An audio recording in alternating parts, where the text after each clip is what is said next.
Allah subhanahu wa ta'ala did not just create us as physical beings.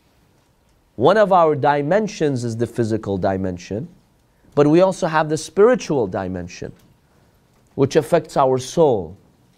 The soul has its own purity. And therefore we see that in the religion of Islam, Allah subhanahu wa ta'ala has given us ways to purify ourselves spiritually, to purify the soul, to keep the soul in a clean state, in a purified state.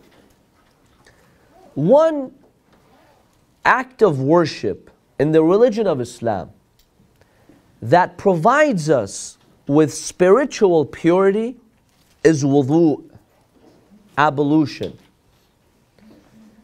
It's an act of worship. It's not just any act that you do. It's ibadah. It's a type of ibadah. That's why when you do the wudhu, you have to dedicate the intention to Allah subhanahu wa ta'ala. You have to know that you're doing the wudhu qurbatan ila Allah ta'ala, to seek closeness to the Almighty God.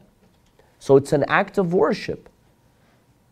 It's a very recommended act. It has a great reward. So wudhu gives us that spiritual purity of the soul.